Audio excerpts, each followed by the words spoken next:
Good evening, everyone. Thanks for coming out tonight to the penultimate Vermont Humanities Council First Wednesday lecture. If there are any of you new to the series, this is our 6th year hosting this outstanding lecture series, which now appears in 9 libraries across the state. As always, I'm grateful to our sponsor, both local and program, for the support to bring these lectures free of charge to you. But even with their support, the library must still raise $2,600 in funds as part of our local match. So our main funder is the Friends of the Library. And if you're not a dues-paying member, I would welcome you to become one. There's a brochure on the table in the back. If you want to pick up one of those when you leave, I would appreciate it. I want to acknowledge our sponsor for tonight's program, and that's the Center Congregational Church. And besides the Friends of the Library and the Center, the other sponsors for this series are NTG Vermont and the Brattleboro Savings and Loan. And now I'd like to introduce Mary Ellen Bixby, who is a Vermont Humanities Council board member. And I have the honor of introducing our speaker today. Dr. Kavita Datla received her PhD from the University of California, Berkeley, and has been an assistant professor of history at Mount Holyoke College since 2006. She teaches introductory courses on modern South Asia and the British Empire, as well as courses on gender and religion and politics and nationalism. Kavita Datla's research interests include the political, social, and cultural history of 19th and 20th century South Asia. Her work has been published in Modern Asian Studies and has been funded by fellowships from the American Institute of Indian Studies and Fulbright Hayes Doctoral Dissertation Research Abroad. She also delivered, I discovered this today when I visited the Mount Holyoke website and did some further research. She delivered in May of 2009 a superb baccalaureate address at Mount Holyoke. And I commend to you her fine speech, wherein she spoke specifically of our global challenges, political and social, and the hopes that these new graduates would allow their imaginations the freedom to engage in the call of those challenges. The baccalaureate speech was very well worth reading. We welcome here in Brattleboro Dr. Datla here tonight for her talk, The Changing Face of Islam. I am very happy to be here. I'm very happy to see that all of you came out on a damp New England evening, but I guess they don't call us hardy for nothing. I'm also thankful to both Mary Ellen Bixby and Jerry Carbone for making this possible. When I was asked to do this, I eagerly accepted because I think it's really important, especially given the kind of discussions that are happening around the country and around the world, where the humanities, the importance of studying and thinking about the human condition and the problems that we face in today's world are being undervalued publicly. So I think it's really important both that people who work in the humanities bring our sense of these subjects into the public, and I think it's equally important that we hear back from public audiences to kind of think and rethink the things that we're involved in studying. All right, I'll speak for about 45 minutes and then I'll open it up for questions. Samuel Huntington's 1993 essay, The Clash of Civilizations, which was posed as a question, is an incredibly influential and often cited work that both reflects and shapes the ways that Americans, at the very least, understand the unfolding of Muslim history and the political impasses that we face in the present.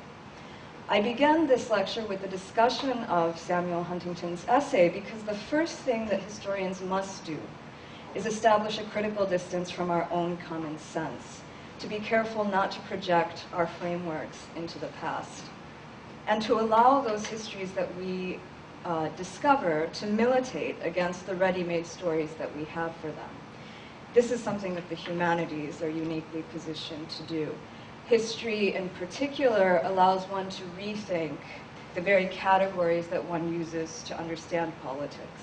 So while political scientists assume that the categories of Hindu and Muslim are stable and represent some objective reality on the ground, history can show you that those very categories are unstable, and more importantly, it can show you how those categories are unstable. In important respects, Huntington's essay was a response to Francis Fukuyama's The End of History and the Last Man. Fukuyama was a conservative with the Reagan administration and has subsequently drifted away from the conservative movement. By the end of history, Fukuyama meant that the struggles between ideologies had come to an end with the triumph of liberal democracy. In other words, with the defeat of communism, the world had one shared political possibility. The end of history then for Francis Fukuyama didn't mean that history was coming to an end. Clearly there would be more time, but it meant that it was an end to conflicting political ideologies. Obviously, Fukuyama's was an attempt to understand the world of international politics in the aftermath of the fall of the Berlin Wall. And one sees that too in the work of Samuel Huntington. But instead of Fukuyama's more optimistic picture of a liberal democratic world, Samuel Huntington predicts conflict. He suggests that the conflicts of the post-Cold War world will most likely be those between different civilizations. And here he lists 7 civilizations: Western, Latin American, Orthodox, by which he means Orthodox Christianity centered in Russia, Islamic, Hindu, Sinic, by which he means the Chinese, Japanese, and then he adds a possible 8th civilization, which is an African civilization. As some of his critics have pointed out, what is insidious about the Clash of Civilizations thesis is that it is called upon only when it is relevant or could be true. So for example, in the aftermath of September 11th, journalists and politicians bandied around the concept, whereas the peaceful coexistence of Muslims, Christians, and Hindus on the southwestern coast of India, let's say for example, might never require comment. And so Huntington's thesis would not be required to explain this social phenomenon. For a historian, I think one of the basic problems posed by Huntington's argument is its seemingly inconsistent approach to periodization. So at the beginning of his essay, he explains that conflict in the modern world has gone through several distinct phases. That between princes, between nations, this would have been true for the 19th century and the early 20th century, between ideologies, what he's thinking about the Cold War, and now between civilizations. So this last phase is when the non-West enters the stage most dramatically. On the one hand, the entry of the non-West onto the stage of international politics makes sense. It's only in the post-World War II era that most of the countries of the colonial world even become independent. But on the other hand, if we are to take this initial periodization seriously, statements that he makes later in this same piece seem to suggest that differences between civilizations are more timeless and immutable than his article at first might lead one to conclude. So he explains, and here I quote him, that cultural characteristics and differences are less mutable and hence less easily compromised and resolved than political and economic ones, end quote. And indeed, the fault lines between civilizations, we discover as we read on, are not newly created after World War II, but something that is reemerging. So the ideological division of Europe between the ideological division of Europe, by which he's thinking about Cold War politics, is really, according to him, a blip in history. And the much more enduring, quote, cultural divisions of Europe between Western Christianity on the one hand and Orthodox Christianity and Islam on the other has reemerged. And here we get to the argument that I want to present to you today, namely that world history, even in the modern period, will simply not make sense as a history of immutable civilizations. The term civilization is a slippery one in Huntington's analysis, but clearly Islam, and hence also religion, seem to occupy a special place in his use of that term. And so about halfway through, Huntington tells us that, quote, Islam has bloody borders, unquote. At times, he seems to argue that all of present-day international politics can be understood with the use of this concept, civilization, a concept that often really stands in for religion. This is why his phrase has become so popular and so often used by journalists trying to make sense of post-9/11 politics and the war on terror. Its danger, as other scholars have pointed out, is that it could become a self-fulfilling prophecy. In other words, and this is something that we should think about, the more that we insist that politics is really a conflict between Western Christian and Islamic civilizations, the more it could become just that. The more we act on that assumption, the more that rationale becomes a cause of more conflict. For Huntington, the difference between the West and, as a British historian has called it, the rest, is profound and in some sense unbridgeable. So he tells us, and this is how he thinks about the difference between the Western world and the non-Western world. Quote, at a more basic level, however, Western concepts differ fundamentally from those prevalent in other civilizations. Western ideas of individualism, liberalism, constitutionalism, human rights, equality, liberty, the rule of law, democracy, free markets, the separation of church and state, often have little resonance in Islamic, Confucian, Japanese, Hindu, Buddhist, or Orthodox cultures. What Huntington does, effectively, whether you agree with him or not, is raise the question of culture for the understanding of modern politics. How important is culture to history and to contemporary political conflicts?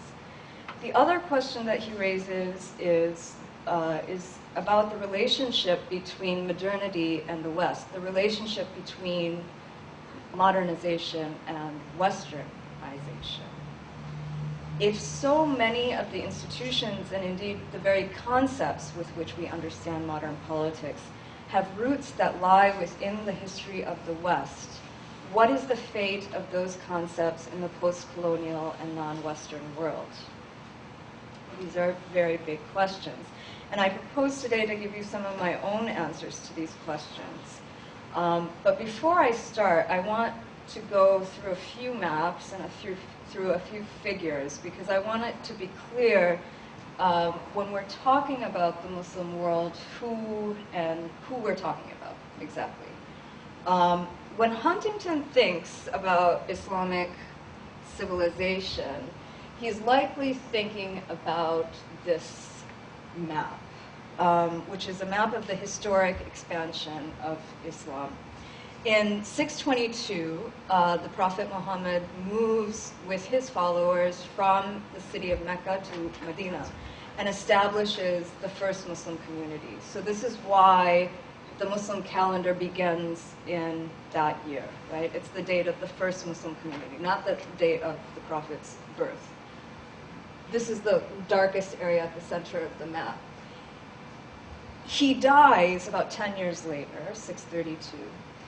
In a little over 100 years after his death, these original Muslim communities explode out of the Arabian Peninsula and come to form kingdoms, kingships, khanates in a vast region of the globe. From this goes up to 1300 already, the Indonesia part, but in 750, already Islam has expanded to Sindh, which is in present-day Pakistan. That's the province where Karachi is located in the east, to Spain in the west. More likely, Huntington, when he talks about the Muslim world, is thinking about this map. This is the map that we are used to when we talk about the Muslim world. It's a map in which the Muslim world centers in the Middle East and stretches across North Africa and to Indonesia in the east. But what is most often forgotten is that most Muslims in today's world live here. They live in South and Southeast Asia. Nearly 45% of the population, the Muslim population worldwide, actually lives outside of the Middle East. Actually, the majority of the world's Muslims do not live in the Middle East. But if you were to think in terms of where do about half the Muslims in the world live, you would have to, the answer would have to be South and Southeast Asia.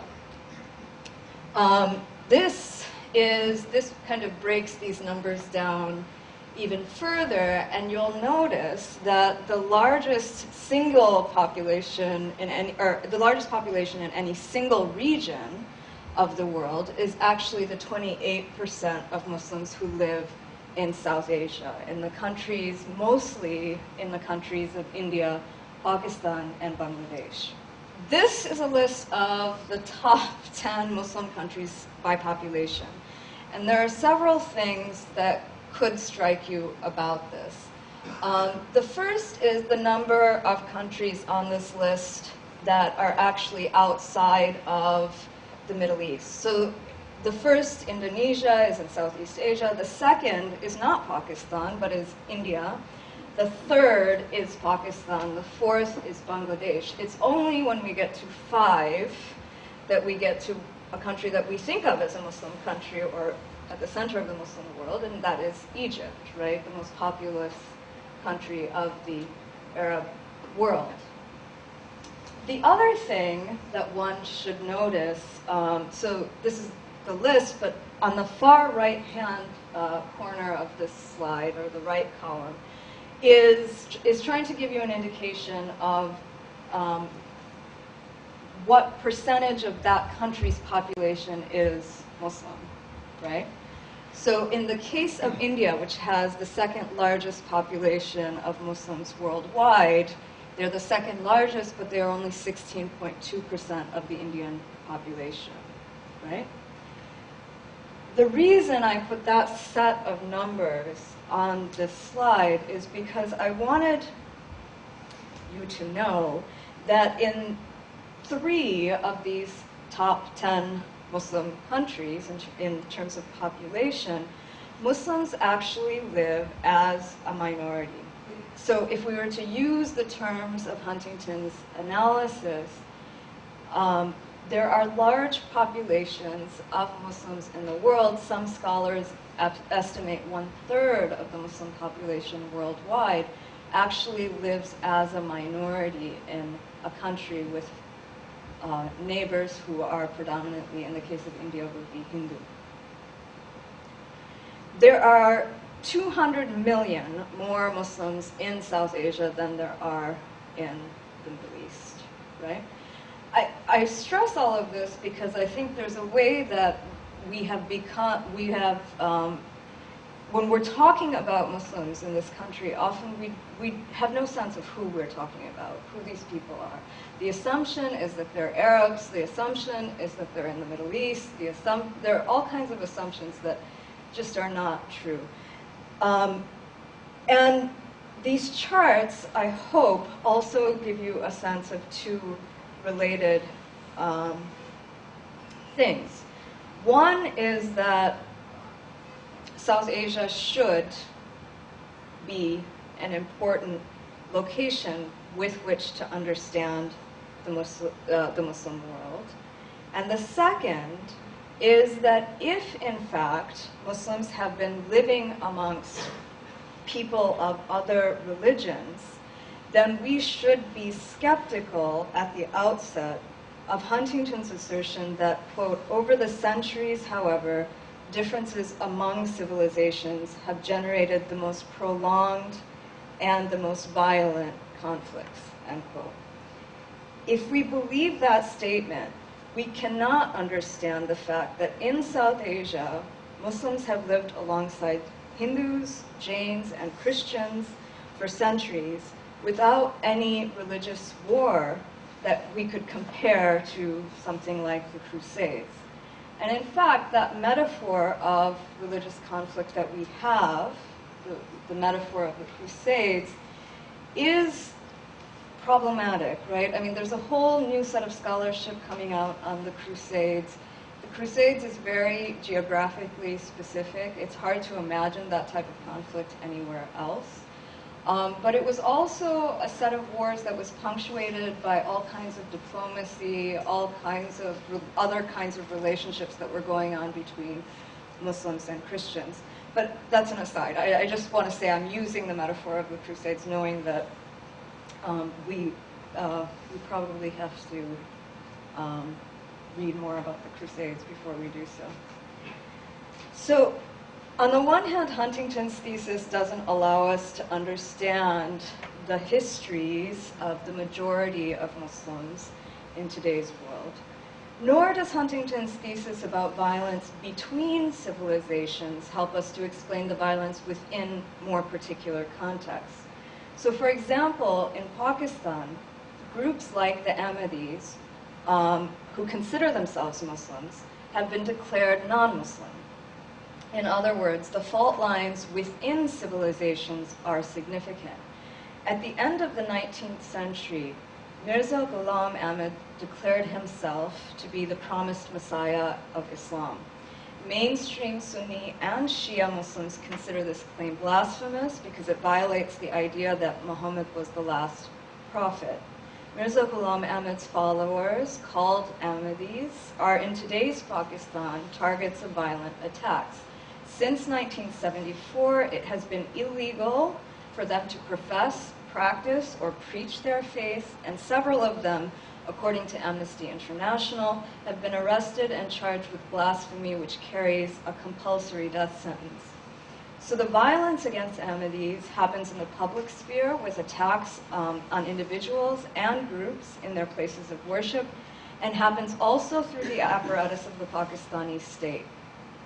Is this violence, which happens within civilizations, less important or less worthy of being theorized?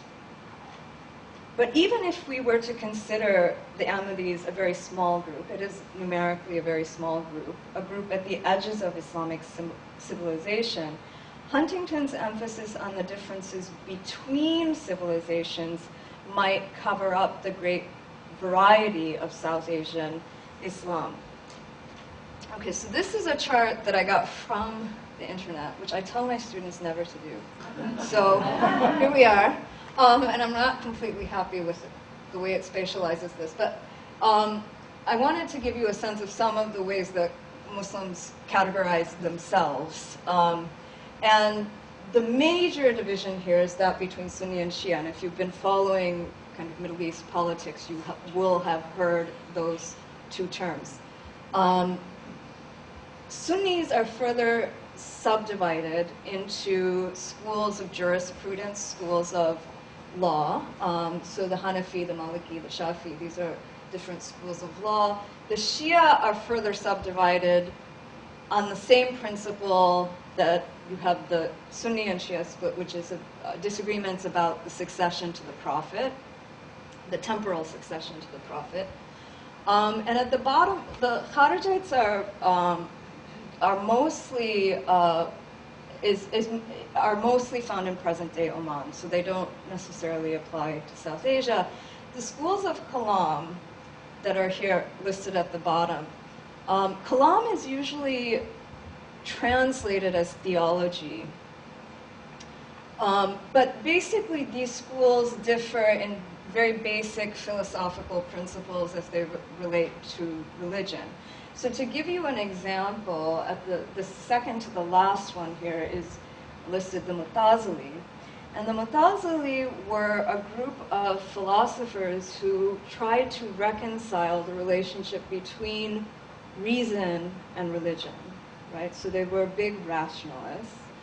And what's interesting about the Mu'tazili is also that They are in many ways responsible for the translations of Greek texts into Arabic, right? One of the cross-civilizational borrowings that Huntington's thesis doesn't allow us to see necessarily. But this translation of Greek texts into Arabic becomes important later for Europe during and in the period prior to the Renaissance, right? As Europe itself is rediscovering that classical past. This is a sense of some of the divisions within Islam in South Asia in particular. And anyone who's been to South Asia knows that the kind of diversity of things in South Asia is overwhelming, and Islam is no different. There are similar kinds of classifications in South Asian Islam as there are in Islam more generally. But unlike other countries, say in the Arab world, there is not, and perhaps could not be, one single madrasa or religious seminary that could act as the privileged location for the understanding of Islamic ideas in or for all of India, Pakistan, and Bangladesh's Muslims. So there is no institution in South Asia that one could compare to the Al-Azhar of Egypt, right? Not only is there a diversity in what we might call, for lack of a better word, doctrine, but in India, as you can see, Muslims are also spread across the country. The largest populations of Muslims in India are in the state of Bengal, Bihar, and then the UP here in the east. But there are also significant populations of Muslims in the southwest. And this is important because if you look at this map, you can see that in India, many of these Muslims would be separated from one another by language, right? So this is a linguistic map. So they don't necessarily, so it's not like the Arab world, right? They don't necessarily all have a common language. Most of these Muslims would not speak Arabic or read Arabic, right? There's no direct relationship to that language. So there are these doctrinal differences, but there are also linguistic differences, and most importantly, there are differences in practice, right? Muslims in various parts of South Asia engage in different degrees in common religious practices with the people who surround them, including Hindus. They visit the same shrines, they commemorate the same festivals. So the boundaries of Islam, as it is actually practiced, are a lot messier than the singular term civilization might lead us to believe. I do not mean to say by all of this that the division within Islam in South Asia will produce conflict and violence, which is what Huntington is really interested in. What I do want to suggest, though, is that his overarching sense of civilization could easily elide the diversity that constitutes any one of these civilizations. We live in complex times where borrowings between groups and differences of opinion within groups have long histories. As one scholar has pointed out, the clash of the civilizations thesis does little to help us develop a critical understanding of the bewildering interdependence of our time.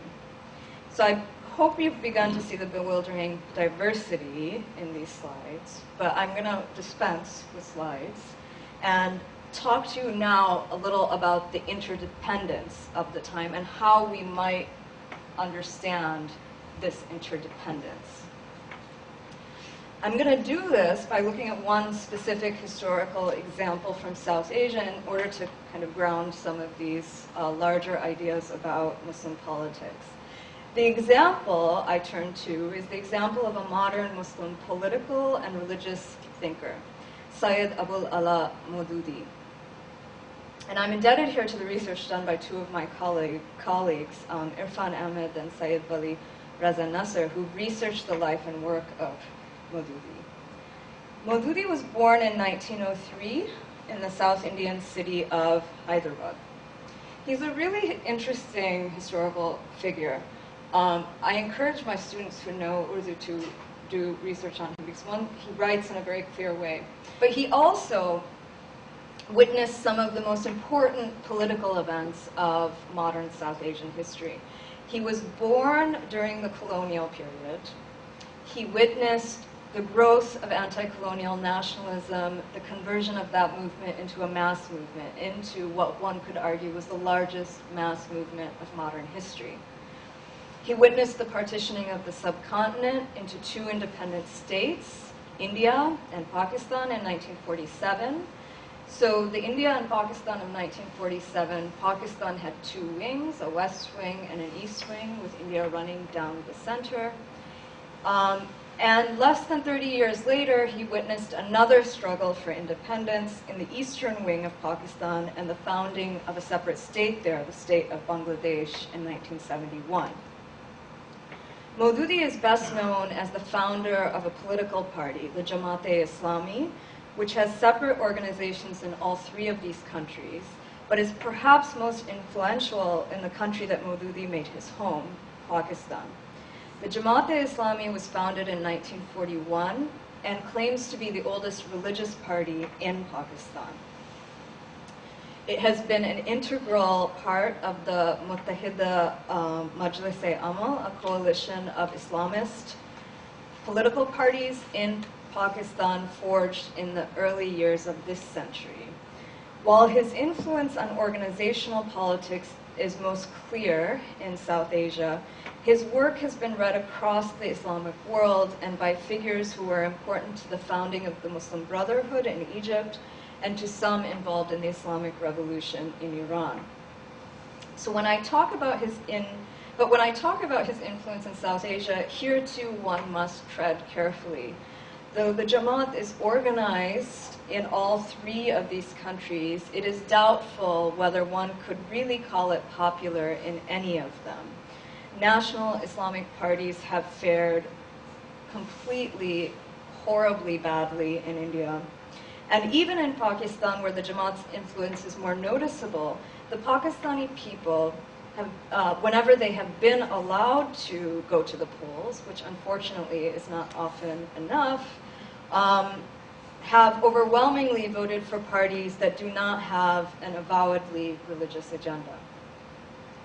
So it's not necessarily that the Jamaat can turn out the vote and win the elections, right? But in Pakistan, the Jamaat is certainly important in certain circles and has student organizations that are also active. On the surface of things, Maududi and the Jamaat seem to confirm many of the ideas that Huntington has proposed, namely the reemergence of civilizational or religious difference as the basis of politics. Maududi was highly critical of the West and claimed to look to Islam for alternative political possibilities. So this seems to be a clear and unambiguous example of Huntington's clash of civilizations. And yet, when we look more closely at Maududi's ideas, the picture gets more complicated. For one thing, Maududi's relationship to Islam as it actually existed was much more problematic than what might seem to intuitively be the case. So, for example, in 1944, he declared, and I quote, this will please statisticians if there are any out in the audience, 99% of individuals of this community, Muslims, are ignorant of Islam. 95% are deviant, and 90% are adamant on deviance, which is to say that they themselves neither wish to follow the path of Islam nor to fulfill the objective because of which they have been made Muslim. On another occasion, he said this much more dramatically. He said, quote, "If Islam were the religion that now exists amongst Muslims, then I would have become an atheist." End quote. Clearly then, his vision of Muslim politics did not come from the practices of the Muslims that surrounded him. In fact, his disparaging critique and antagonism seem as much directed at his fellow Muslims as they are at his declared colonial British enemy. There is reason to believe that his vision of politics came rather from a source that he did not readily publicly acknowledge. For example, one man who met Maududi in Delhi in 1937 recalled that Maududi's bed was surrounded with books, and that many of those books were written in English, and a number of them were important communist works of the period.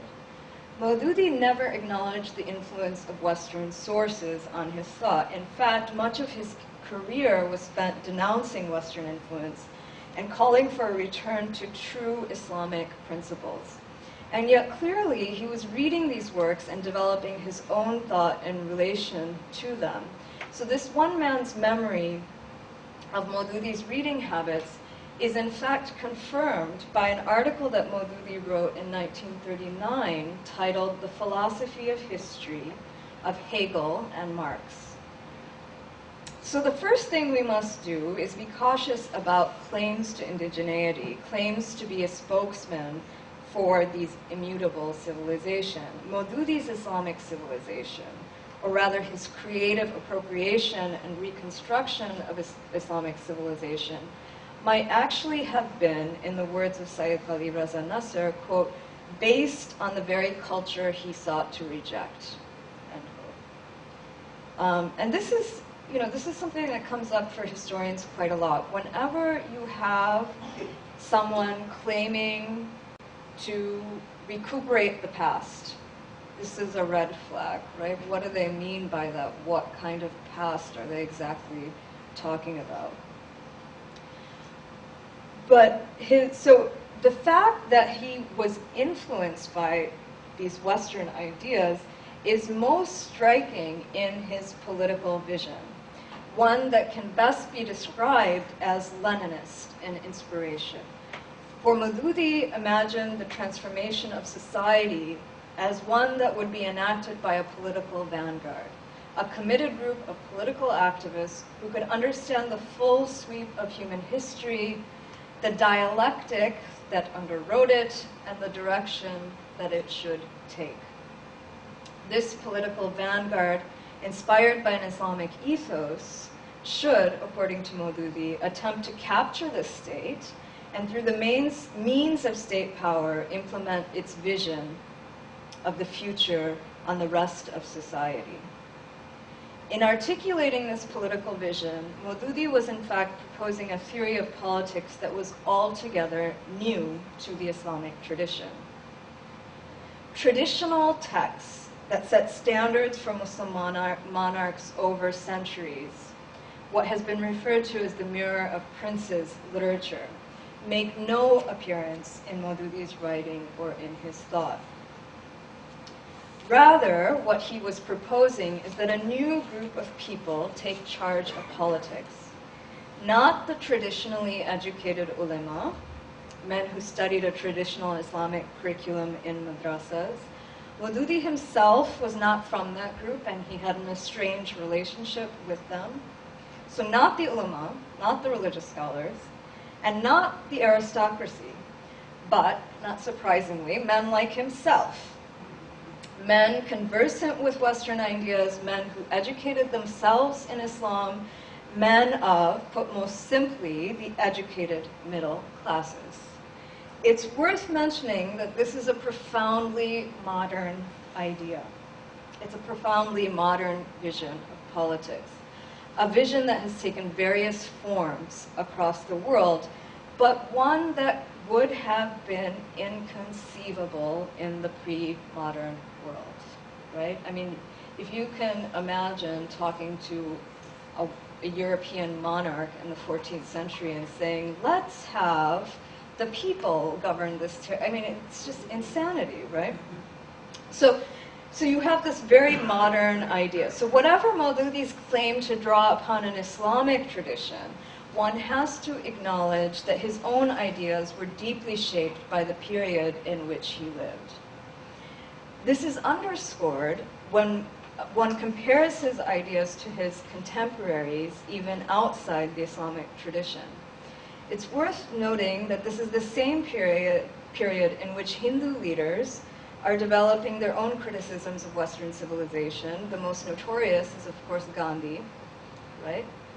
And in the process, creating new visions of Hinduism that had not really existed before. In fact, one of the most striking features of modern South Asian history is the reinvention of religion in the 19th and 20th centuries. The ideas with which this reinvention occurred were often borrowed from the West. So, for example, to give you an example with Hinduism, this took the form of imagining Hinduism as a religion that was equivalent to Christianity and Islam. A religion with a unified tradition, its holiest books being its oldest books, the idea of returning to original teachings, all of these ideas become prominent in Hinduism in the 19th century, in the colonial period. They also come to take on a new weight and be proposed as the ideas around which one should organize modern politics.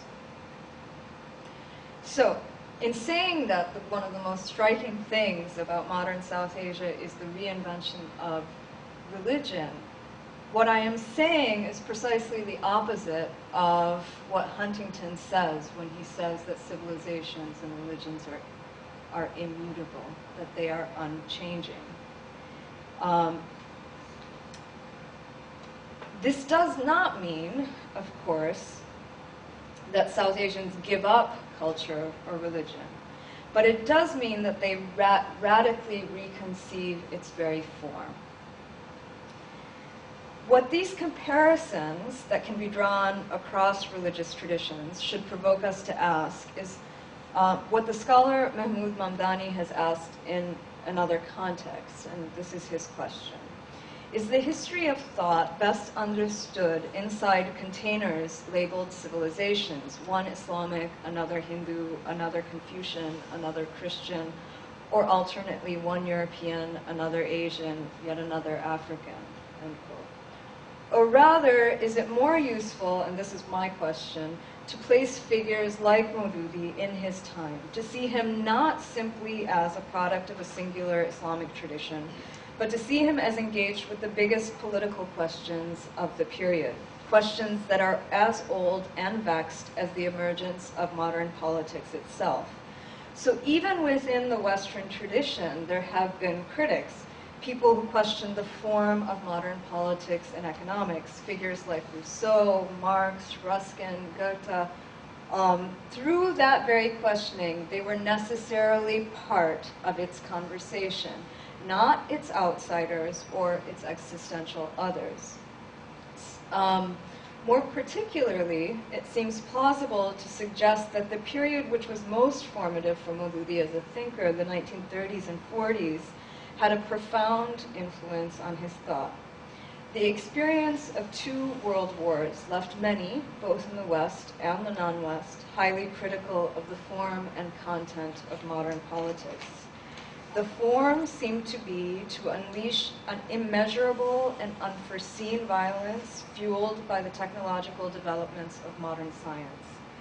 And the content seemed to be more interested in the fortunes of nations than in any ethical commitment to one's fellows. In that context, thinkers across the world turned to a diverse range of sources to think about alternatives. And it's worth noting that even the European thinkers, like Goethe is a good example of this, he looks to Islam, right? The whole idea of the noble savage, the kinds of ideas with which the Romantics are working, this is all an attempt to, whether those things actually existed in the way they the noble savage actually existed or not, they were all looking for something with which to counter this violence that they were experiencing in Europe itself. There's an, so in that context, thinkers across the world turned to these diverse range of sources. And at the top of the list was, of course, Marxism, which seemed to provide an analysis of the true viciousness of capitalism and hence also of the modern age. Reading Marx and thinking about socialism was almost a rite of passage for thinkers of the colonial world who were rejecting European empire and thinking about claiming their own place in history. There's an assumption at the base of Huntington's paradigm that colors the way all of us think, which is this, that with the spread of Western ideas and institutions in the colonial period, there was bound to be a resistance to those ideas, a resistance that emerged because other people do not share the values and cultures of the West. What I'm hoping that Maududi might help us to see is that these resistors might in fact be people who were shaped profoundly by ideas they shared with the West. Maududi's criticism of the West bound him even closer and deeper to the political vocabularies of Western and indeed modern politics. Okay, so let me sum up here by making one incredibly important point. To place Maududi in that framework, rather than the framework of immutable civilizations, is not to justify his politics. In fact, it is the opposite. Rather, what I want to do is make the terms of disagreement more clear. Do we disagree with the particular vision of Islam that Maududi presents? Do we disagree with the means that he proposes to arrive at that political vision? Part of the work of the humanities is to reframe the questions that we pose so that we can really see what is at stake in our conversation. We do not need to assume that people are radically different, belong to a radically different religion, or are defined by a radically different civilization in order to understand the very real political differences that characterize our contemporary world. I'm finished.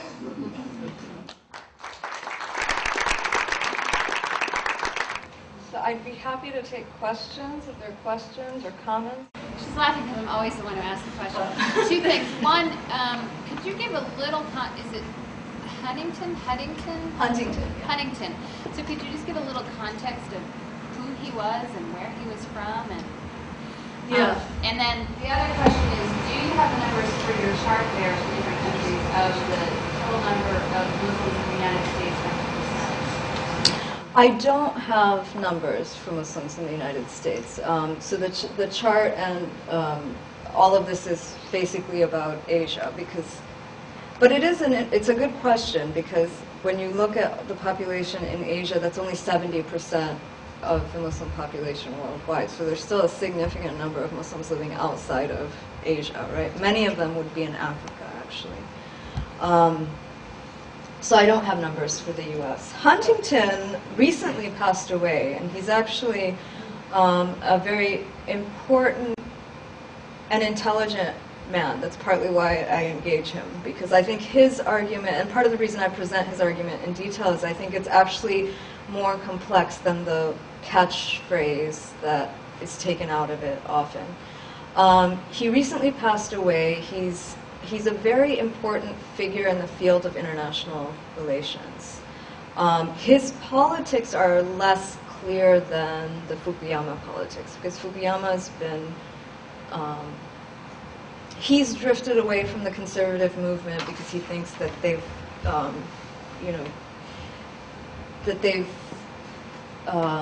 not lived up to the principles that they had, and the conservative movement itself has been unhappy with him. So there's a kind of political polemic happening there.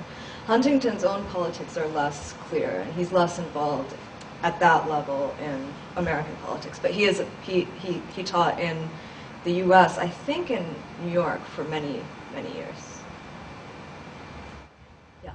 I understand that there are between 5 and 7 million Muslims in the United States. Oh. There you go.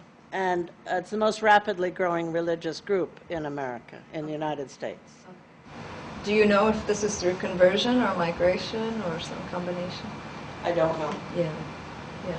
Both are included. Right. Both are included, Yeah. Yes. You mentioned Gandhi, but I thought of Indira Gandhi. and the idea of women participation in politics and in religion. Right. Does that correlate with anything of what you said? Maududi himself and the Jamaat is not... Question. Oh, okay. So the question was about women and the relationship between these political ideas and the role of women in politics more generally. So South Asia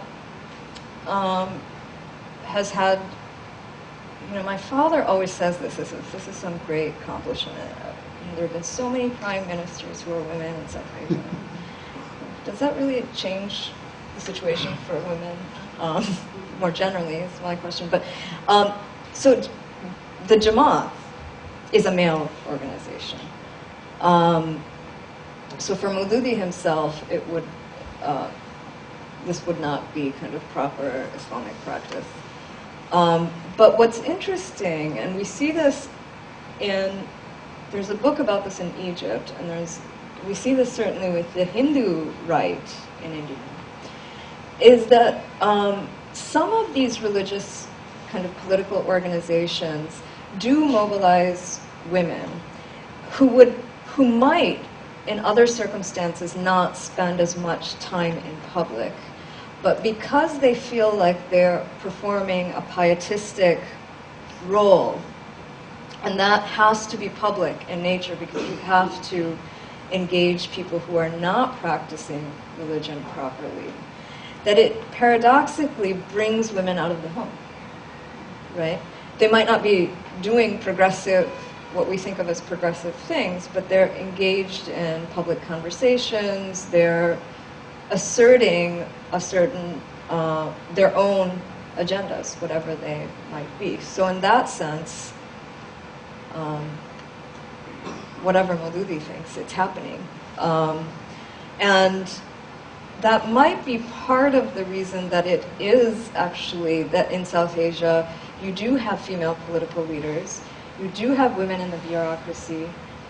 There's a way that women in public or working women are not anomalous, right? They're expected to carry tradition, religion with them in the public, but it's not problematic for them to be in the public. In India, it's quite common to walk into any office and see a woman sitting there. It's actually more common at certain levels than it is in this country.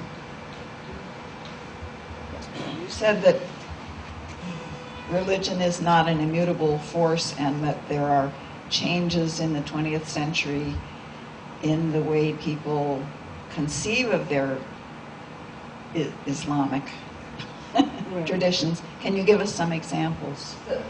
So Maududi is an important example. I think the idea that Islam would capture the state in this certain way. This is not, in the many centuries of writing about Islam and politics and the millions of manuscripts that exist within the Muslim world, no one had proposed this kind of political transformation, right? But there are also examples, so Maududi is read by Sayyid Qutb, right, in Egypt. He also has this incredibly modernist vision of, this is the founder of the Muslim Brotherhood, of how politics should work, right? When Osama bin Laden talks about restoring the caliphate, what he is calling the caliphate resembles nothing like any caliphate that we have known to historically exist. He is making something up.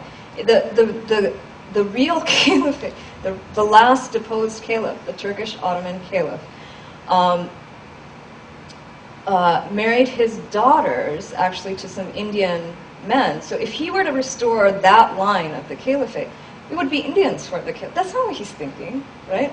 These are all, he's taking concepts and infusing them with totally new and unprecedented meanings. Yeah. There's a text called The Introduction to Islam, which Karen Armstrong has published. And I think that does a very basic and sympathetic read. There's a really great kind of travel log written by an Indian scholar who spent time in Egypt called In an Antique Land. That doesn't give you theology, but it gives you, and it's a travel log, so it gives you observations in other forms rather than a straightforward explanation of this is how it works. Yeah. What do you think about Naipaul's Among the Believers? Oh, Naipaul is a hard one. I feel like Naipaul is so dense, actually, in his illusions, and then the politics of Naipaul are also difficult to untangle. But Naipaul is certainly one who writes this. Yeah. There are lots of hands. I just wanted to answer that question a tiny bit, if I may. Yes. There's a professor from the University of Michigan by the name of John Esposito who has a 12-part video series giving a lot about the history of Islam, what it is, and modern parts of it. I wish maybe we could have it in the library here, because it's a very fine... And we have his book, Islam, the Straight Path. Mine is maybe a small contribution to your good answer about the gender, about women in Islam. I wanted to just remind people that talking about Islam, the first person to convert to Islam after the Prophet is his wife. And women in Islam are highly respected. For instance, for those who may remember, at this time in the Arab world, they were using infanticide.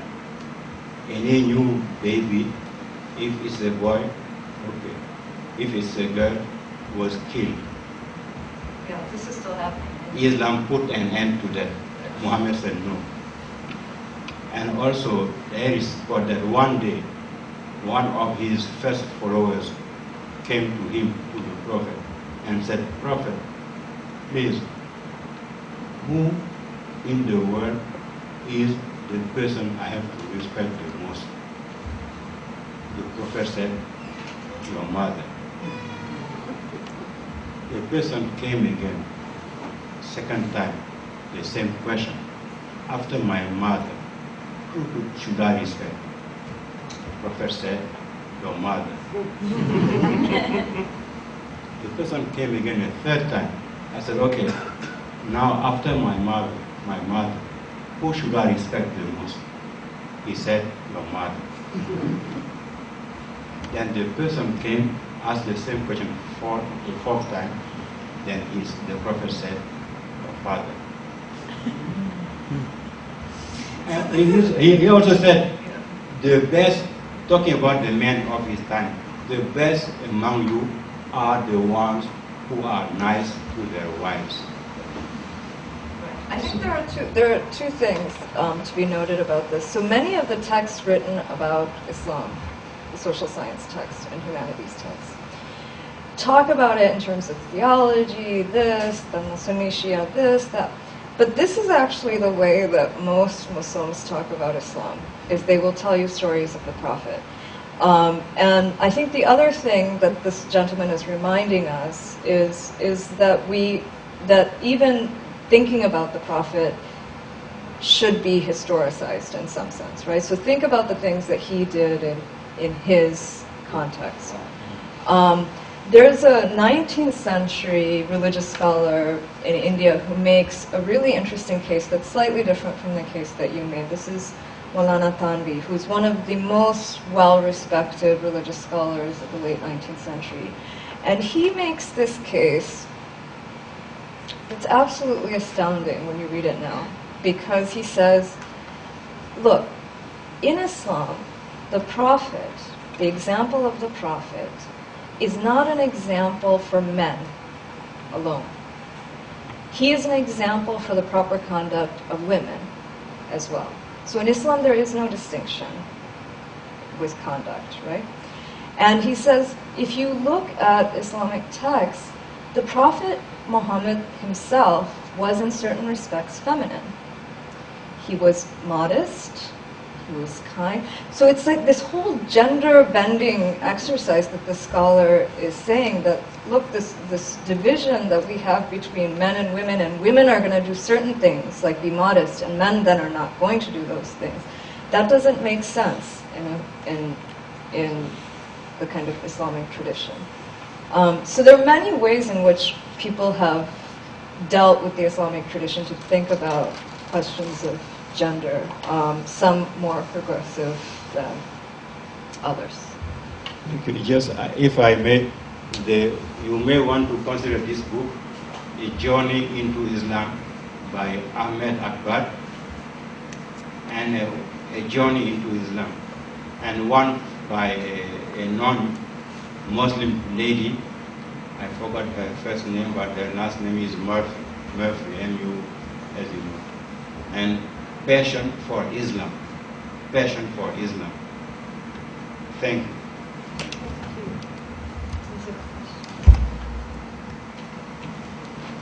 You mentioned that in some countries there's a significant minority of Muslims that participate in the political systems. In the case of India, a democratic system.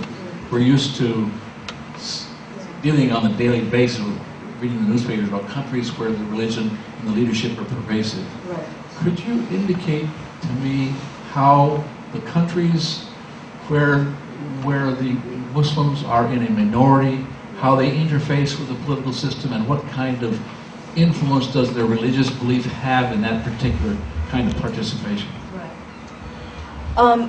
Well, in India, for the first time ever, the national government conducted a socioeconomic survey of Indian Muslims just about 4 years ago. And what this survey revealed is that Muslims in India are socioeconomically depressed by almost every indicator in relation to Hindus. They are poorer, they are less educated, whatever kind of index factor you want to take. And in many ways, Muslims in the democratic system in India behave like the poor generally in India.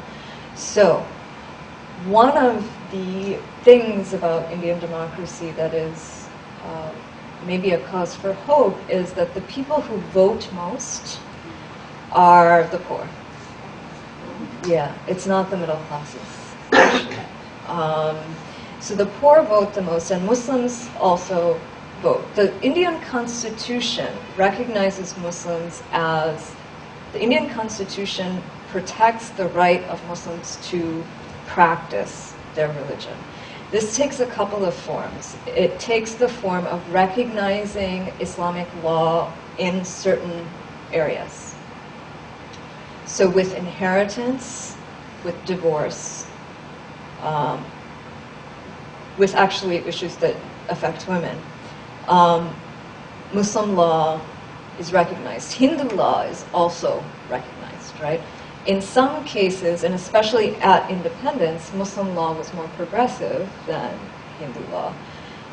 What has been a problem is that Muslim law has, because the assumption is that the Indian legislature embodies the interests of Hindus, they've been able to reform Hindu law since independence. Muslim law has not been reformed, so it's not keeping step with the times in the same way. But that's really the only place in which they're recognized to be different by the Indian state. In all other particulars, they're exactly the same. They tend not to vote for Muslim parties. They tend to vote for parties that say they will protect Muslims from the forms of Hindu right violence that we've been seeing, especially since the 90s. They vote for those parties, but not Muslims, not Muslim parties. Hindu parties that say they'll protect Muslims. Hi. First of all, thanks so much for trying to take on this subject in an hour. That's pretty amazing. I think about Gandhi's quote when he was asked about Western civilization in some context about Christianity, and his response is, it would be a good idea. So I always think that's a starting point. A couple of things I want to make comments on what you're saying. First of all, it's such a fascinating concept of seeing the influence of Islam and how it takes on the bent of each individual culture. So when you come through Delhi, South Kerala, etc., Islam always takes on the individuality, the flavor, and the context. So that's always fascinating to see, even when you still have the many basic 5 pillars of Islam, you have the profession of faith, etc., like this. So it becomes much more culturally dependent. The other thing I think I always find fascinating is that Islam is really only based, as I see it, or as others may, is 10% is on the Quran, is about 90% is on hadith and the commentaries.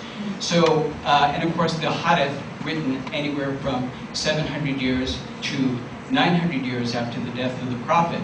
So having all these different interpretations of what is acceptable, what is not acceptable, and as you point out, is during the time of the Prophet and the great liberalization of the treatment of women, of the rights of property, etc., like this, are radically different than we see the rights of property in women in Saudi Arabia in present day, which is kind of almost, if I will, an apostasy. The other thing is in terms of the civilizations, to me the most important thing is there was a wonderful show both in Venice and New York. It was called 800 Years of Venice and Islam. And what it showed is not so much as the clash of civilization, but the conversation of civilization. And of course, seeing that particularly in Spain, in the areas where there was the constant conversation that really made it rich. And it wasn't so much the bloody borders, but the borders that were the conversations. And the other piece of that is when you see it wasn't, this is also a canard that I find that scholars sometimes make.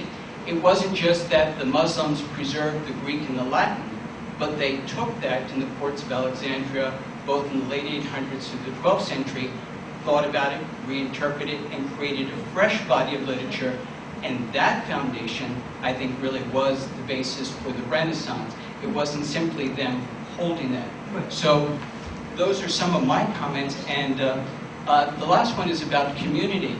I think, in the way that I look at it, is community is one of the foundations of Islam. It's one of the 5 pillars, both in terms of waqf, in terms of charity, in terms of giving. So in a sense, that's an extremely modern sensibility. It was very vibrant during the time of the Prophet. And so you can see it almost in full cycle coming back around for the idea of community. Thank you. Thank you. I have a couple of reactions. One is that Gandhi quote, which is, Gandhi was asked, what do you think of Western civilization? And he said, I think it's a great idea. The West should try it. Meaning, this is not civilization, this stuff going on. That is such a great quote, and I use it in class, but I always preface it with, it is apocryphal. We don't actually have a record of him saying that. Why it's such a great quote is it really does get at his sensibility, right? But it is important to attribute things.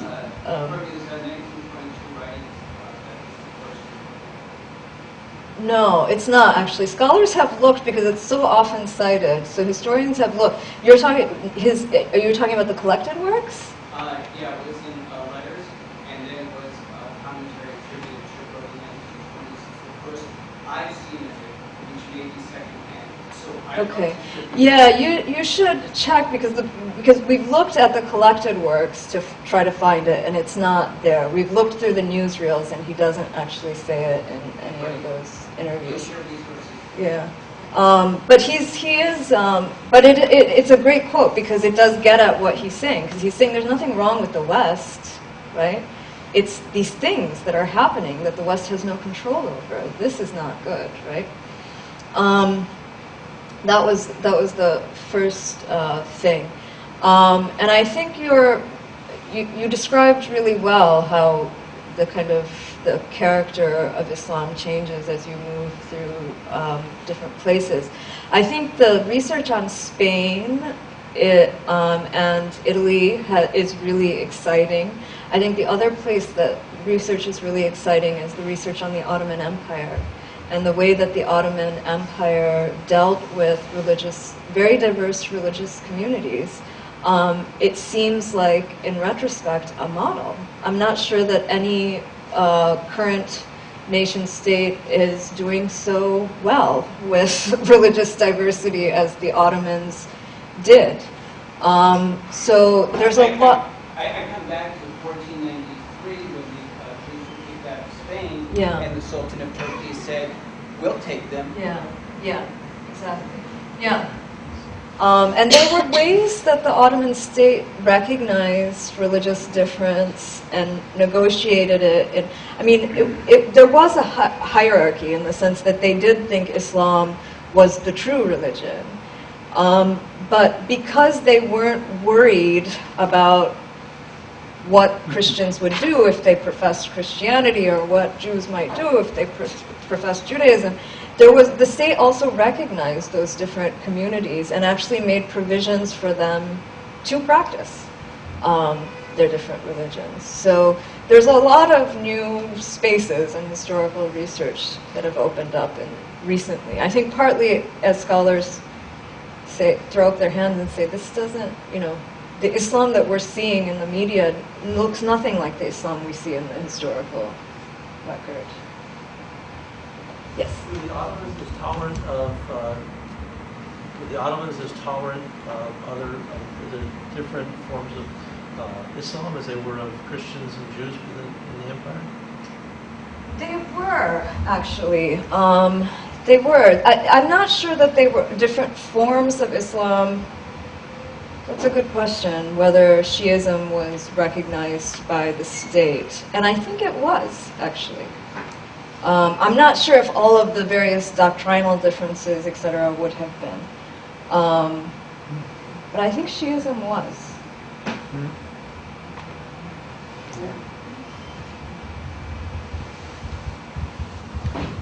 What about the Armenians and the Turks? This is partly why nationalism is insidious, right? Because empires think of themselves as constituted by heterogeneous populations. Nation states like to think of themselves as we are all the same, right? So once you get the nation state emerging, think about how violent the emergence of the nation state has been.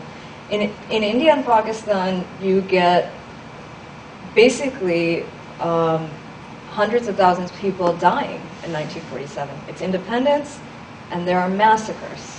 People killing each other. Hindus killing Muslims, Muslims killing Hindus. 47. It doesn't happen in the the hundreds of years where these people have been living together before. It happens with the emergence of the nation state, right? If you think about the kind of foundational violence of U.S. history, right? Every place where a nation is formed is actually where you see these kinds of attempts to homogenize a population. Yeah. In terms of Bangladesh's independence, it kind of just feeds into what you say, because you have a situation where there was an attempt to oppose an ideology of, I think it was no, we can't hear you. Of Islam from the West, a kind of a reinvented ideology on the Bangladeshi population, a Bengali population had a very different view of Islam, and that resulted in massive numbers of deaths. I mean, there were lots of political force as well, but it had to do, the birth of the state was a birth in this kind of fire, and 3 million people died, and that was primarily, I mean, many were Hindus who died as well, but it was a Muslim state breaking up, and large numbers of Muslims and Hindus being killed in the process. Yeah, no, that's exactly right. There's So Bangladeshi independence in 71 is also the site of massacres. The political stakes are also, I mean, there the political stakes are really obvious. So there's this east wing of Pakistan, and none of the resources of the state are being sent there. None of the people of the east wing are being respected.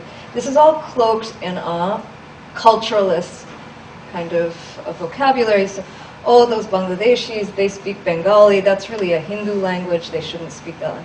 You know, it's just madness, right? How do languages become, I mean, one can understand this with maybe Arabic. This is the language of the Quran. But all these other languages, how are they Hindu or Muslim, right? I mean, they are of whoever speaks them, right? I mean, it's insane to say that Bengali Muslims are speaking a Hindu language. I mean, it's just, but anyways, yeah, so it gets cloaked, and there are larger kind of economic and political disparities that get cloaked in a whole accusation of Bengalis not being properly Muslim. Yeah. That's one thing I was wondering about. It's just the socioeconomic factors that are probably, I would guess, really underlying what appears to be a religious, conflict. In fact, it's about resources, access to resources, power, money. Right. In some cases, yes, but then the Bin Ladens of the world defy this characterization, right? I mean, talk about privilege, right? That's Bin Laden, and this is, and actually Islamist parties in Pakistan, where they find their greatest and initial recruitments. This is not just Islamist parties. Even in India, the Hindu right is most successful, not amongst the poor. And if you talk to the poor in India about communal riots, for example, or Hindu-Muslim violence, they say, okay, this stuff happens, and then there's a curfew, and that's fine for the wealthy. But when you live day to day, when you're making money today so you can eat tomorrow, you don't want a curfew, right? It's not going to work.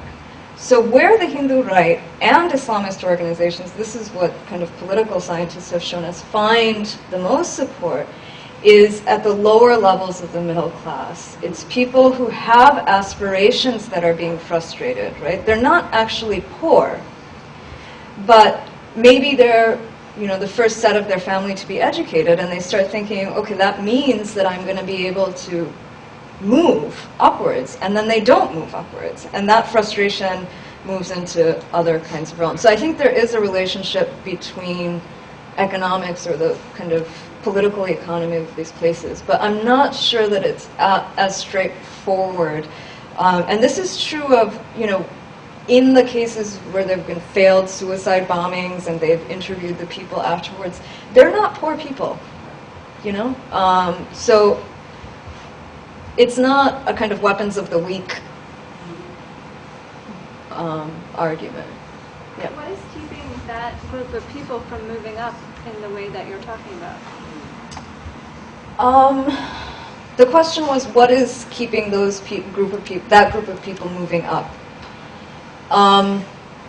It's different for different places. Earlier we were talking about Pakistan's relationship to the U.S., and I was saying without the U.S. that state would fail. And by which I partly mean that Pakistan does not have a diverse economy. It depends on foreign aid and military development. That's what the state does. So there aren't actually many economic opportunities, certainly not to the same degree that there are in India, right? But even in India, some of this it just has to do with local economies of unemployment. Those are linked to larger I'm giving the Pakistan case because they are linked to larger factors, right? And in the Pakistan case, you can see the relationship between that and the geopolitics that has been at work for decades. I think there's a question in the back. Thanks for the time. Just kind of curious, there are things that are circulating in the spiritual realms of all religions, essentially. And just that as a race, the human race, here. We're all tired. Essentially, the spirituality that we once knew has fallen to other concerns. And essentially, we're tackling things from a very, how shall I say, intellectual perspective. But the spirit of these gods that we're trying to bring together is absent. What do you think? Shall we say, a rebirth, essentially, of the actual... The spirit. Spirit, the presence that was... Yeah. Without that, the consensus is that it really is just a waste of time. Okay, so let me answer it this way. I'm probably a kafir, I'm probably an unbeliever, but I'm completely sympathetic to what you're saying, and it's why I'm sympathetic to Gandhi, a figure like Gandhi, or a figure like MLK, right? I think that what Gandhi and MLK were saying is that we have to figure out a way to live where our goal isn't just to acquire more and more and more and more and more, where we have some goal to connect with a spirit, a thing, whatever you want to call it, that is more meaningful, that gives us as human beings a reason to do what we're doing.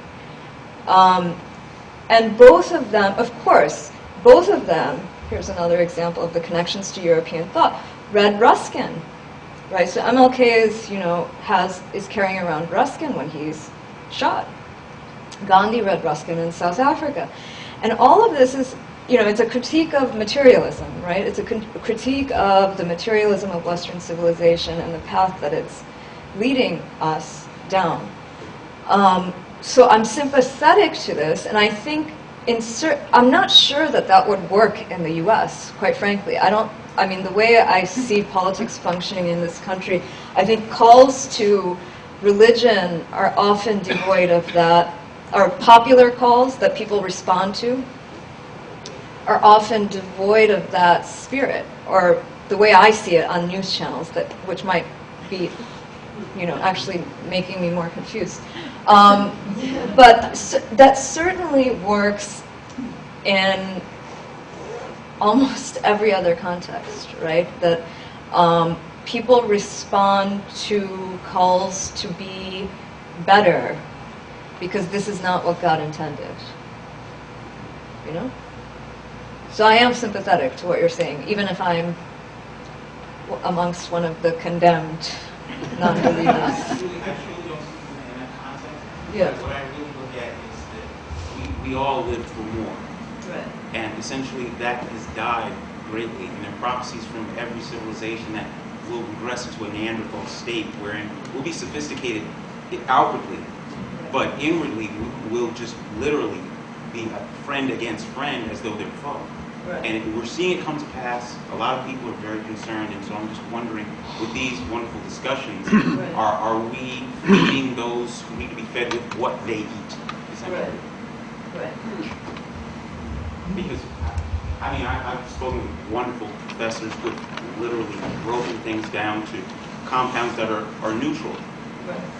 Without that neutrality, without really calling for justice, without calling for responsibility. Right. Whoever you serve. Right. Right. Is it futile? That's basically. Right. Yeah, there's so many, looking around today, there's so many reasons to be skeptical, right? So in the land of Gandhi's birth in 2002, you get thousands of Muslims massacred, they danced on Gandhi's grave. So I see what you're saying. I just don't know how we get out of the kind of vicious political circles without a certain, at least, clarity about at least the political stakes of it, right? So if you tell me that this is your political agenda, I can ask you, how do you propose to get there? And I can disagree with either the agenda or how you propose to get there. This is something that seems to be lacking, this kind of clarity.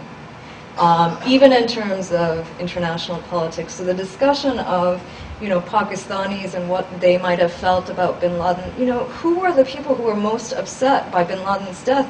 Pakistanis, not because they like bin Laden, because they know that his death in Pakistan puts a big red target on them, right? There are all kinds of common interests we have that our political discussion doesn't allow us to see. So that's kind of where I'm focused. But I think your focus makes sense too. Yeah. I just wanted, there's a wonderful book in the library. It's called World Without Islam. I don't know if you've read it, World Without Islam by Graham Fuller. He is surprisingly the former vice chairman of the National Security Council, but he also presents as a very cogent analysis, and he says, we need to stop thinking about these arguments about West and East civilizations and clashes of culture, is completely remove that and look at what are the underlying economic, political, and dynamics. It's a worthwhile book. Right. Yeah. The underlying political and economic dynamics are important. And of course, this is what Pakistani writers in the English language press have been saying about this, is that we can all celebrate the death of bin Laden. You can celebrate it if you want, but can we also talk about his creation? How was this figure created? And he was created in Afghanistan, right, as part of the Cold War. He was a Cold War warrior on our side, right? That's where he comes from. So the kind of, so there this kind of idea that we don't have shared interests, or that we don't have shared ideas, or that there aren't common political stakes for all of us, doesn't allow us to see the history. We can't see the history, right? The bin Laden and the US government were at some point close, right? And then their interests came apart. These are all important stories to figure out if we want to redefine our interests, right? And talk about how to pursue them. And also the validity of bin Laden's perspective, which is a radical notion. Right. What is the validity of his perspective, and what did he hold as a reality? And we cannot move forward with understanding radical ideology without understanding this person and where he's coming from. I don't know if I'd go that far, because I can disagree with the means without even knowing the end. I mean, personally, the end, as he described it, is of his own creation. It's something he's dreamt up. But the means, I can't. And I'm not Gandhian, right? I'm not saying I can live the life of love or anything like that. But that means no. No. And I think most Pakistanis would say no. This is the other thing we forget, is that most victims of Islamic terrorism are other Muslims. Actually, these engagements with the West are a one-off thing. They don't happen that often. I mean, if you follow Pakistani news, this is what every week, it's absolutely disillusioning. The Saudi foreign minister was asked in an interview by an American correspondent, he said, are you concerned about fundamentalists in your country? And the Saudi foreign minister said, without pause, he said, no, I'm far more concerned about the fundamentalists in your country.